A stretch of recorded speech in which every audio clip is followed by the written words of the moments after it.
আসসালামু আলাইকুম রহমতুল্লাহি বারাকাতুহু। বর্তমানে সবচেয়ে আলোচিত ট্রেন্ডিং টপিক হইতেছে হিন্দু সম্প্রদায়ের লোকজনের উপর বাংলাদেশের মুসলিম সম্প্রদায়ের লোকজন হামলা করতেছে এবং তাদের জীবন নাশের যে হুমকি দিয়ে যাইতেছে বিভিন্ন জায়গায় মন্দির, আহ হিন্দু সম্প্রদায়ের লোকজনদের বাসাবাড়ি ভাঙচুর সহকারে লুটপাট সবকিছু হইতেছে। এগুলো এবং হিন্দু সম্প্রদায়ের লোকজন তারা দেশ ছেড়ে ভারতে চলে যাওয়ার জন্য একটা চেষ্টা করতেছে এবং তারা ভারতের বর্ডারে গিয়ে ভিড় করতেছে। আসলে এর সত্যতা কতটুকু এটা জানার জন্য আমাদের হলো কিছু ফ্যাক্ট চেক করা জরুরি। আসলে কি হিন্দু সম্প্রদায়ের লোকজনের উপর বাংলাদেশের মানুষ এতটা নির্মমতা আচরণ করতেছে? এটা কতটুকু সত্যি? অ্যাকচুয়ালি যদি বলা যায় যে সম্প্রদায় ভিত্তিক হিন্দুদের বাড়িতে হামলা হইতেছে, তো এটা ভুল কথা। হ্যাঁ, হিন্দুদের বাসায় হামলা হইতেছে, বাট সেটা কিছু কিছু লোক আছে যারা এতদিন চেটে খেয়েছে, চেটে খাওয়া লোকজনের কারণে এই খেটে খাওয়া লোকজনের উপর কোনো হামলা হইতেছে না। হিন্দুদের মাঝে যারা যারা আওয়ামী লীগের বড় বড় নেতা ছিল তাদের বাড়িতে হামলা হইতেছে, লুট হইতেছে, যদিও সেটা কাম্য না। আর সেই দিক দিয়ে যদি সম্প্রদায় বিবেচনা করা হয়, তাহলে দেখা গেছে হিন্দুদের বাড়িতে যদি একটা বাড়িতে যদি হামলা হয়ে থাকে, মুসলমানদের মিনিমাম সেখানে 20টা বাড়িতে হামলা হয়েছে। এটা মানে জানা কথা, গোনা কথা। তাহলে হিন্দু সম্প্রদায়ের লোকজন তারা নিজেদেরকে এত অরক্ষিত কেন ভাবতেছে? তারা বিভিন্ন জায়গায় আন্দোলন করতেছে, শাহবাগে আসা আন্দোলন করতেছে, বিভিন্ন ফেসবুকে লেখালেখি করতেছে। তারা ক্ষুদ্র নৃগোষ্ঠী, তারা হলো সংখ্যালঘু। আচ্ছা ভাই, আপনারা নিজেদেরকে সংখ্যালঘু কেন ভাবেন? আপনাদের কি পাসপোর্ট বাংলাদেশ থেকে দেয় না? এতে আপনার এনআইডি কার্ড হলো একটা, আর মুসলমানদের এনআইডি কার্ড 4টা। কোনটা? সবই তো same। তাহলে আপনাদের নিজেদেরকে সংখ্যালঘু ভাবেন কেন? আপনাদের বাংলাদেশের একজন সাধারণ নাগরিক হিসেবে যতটুকু সুবিধা পাওয়ার দরকার আপনাদেরকে ঠিক ততটুকুই দেওয়া হইতেছে। আপনাদের নিজস্ব জমা জমি কিনতে পারতেছেন, আপনারা নিজস্ব ভাবে চলাফেরা করতেছেন, আপনাদের নিজস্ব একটা সমাজ আছে।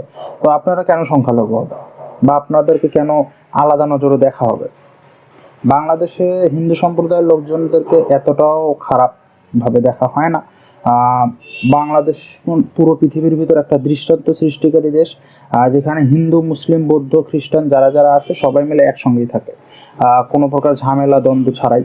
দেখা গেছে এই বাংলাদেশেই মুসলিম সম্প্রদায়ের লোকজন একটা মিলাদ দেওয়ার আগে সেই হিন্দু একটা দোকান থেকে মিষ্টি কিনে নিয়ে আসে। এইটাই আমাদের বাংলাদেশ, এটাই আমাদের বাংলাদেশের ঐতিহ্য।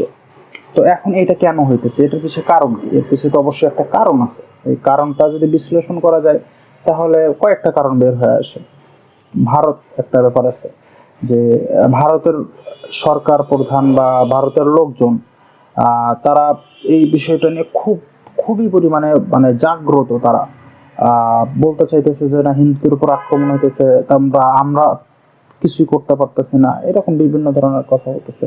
আচ্ছা ভাই, আপনারা আমাদের প্রতিবেশী দেশ, আপনাদের আমাদের দেশের অভ্যন্তরীণ ব্যাপার নিয়ে যদিও আপনাদের নাক গলানোর কোনো অধিকার নাই, তারপরেও যদি আপনারা নাক গলায় থাকেন, তাহলে আমাকে একটা কথা বলেন, যে হিন্দুদেরকে যখন আক্রমণ করা হইতেছে তখন আপনারা কথা বলতেছেন, আর মুসলমানদের উপর যখন আক্রমণ করতেছে, এই যে লোকজনেরাই আক্রমণ করতেছে, তাদেরকে তো কিছু বলতেছেন না। এটা কারণ কি? আপনারা কি বৈষম্য সৃষ্টি করতেছেন, নাকি হিন্দু যারা আছে এরাই আপনাদের প্রতিবেশী, আমরা মুসলমানরা আপনাদের প্রতিবেশী না? কোনটা? আর আসিয়া আরেকটা কথা, যেগুলো কেন হইতেছে এই ব্যাপারগুলো নিয়ে অনেক কথাবার্তা আছে। বর্তমানে দেশের ভিতরে একদল লোক আছে যারা বিশৃঙ্খলা সৃষ্টি করার চেষ্টা করতেছে। তাদের কাছে ক্ষমতা নেই, তারা এই 16 বছরের যে ক্ষমতার দাম্ভিকতা ছিল, এই দাম্ভিকতাটা তাদের নষ্ট হয়ে গেছে। এই কারণে তারা এখন চেষ্টায় আছে যে তারা কিভাবে এই একটা সুন্দরভাবে গড়ানোর চেষ্টা করা হইতেছে একটা দেশ, সেই দেশটাকে কিভাবে আবার ধ্বংসের পথে নিয়ে যাওয়া যায়, কিভাবে আবার সেই বোঝানো হয় যে না, আমাদের দেশ একটা অরাজনৈতিক দেশ, একটা একদম অরাজকতা সৃষ্টি করে একদম সবকিছু লন্ডভন্ড করে দেওয়ার মতো একটা দেশ। একমাত্র তারা যতদিন ছিল তারাই এই দেশটাকে সুন্দর মতো পরিচালনা করছে, তাছাড়া আর কেউ পরিচালনা করতে পারবে না, এরকম কিছু লোকজন আছে।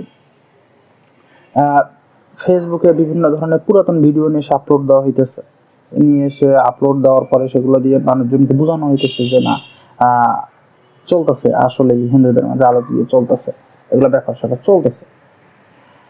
কিন্তু যেগুলো সত্যতা খুবই কম, বলা যায় 90%ই আসে ফেক ভিডিও থেকে।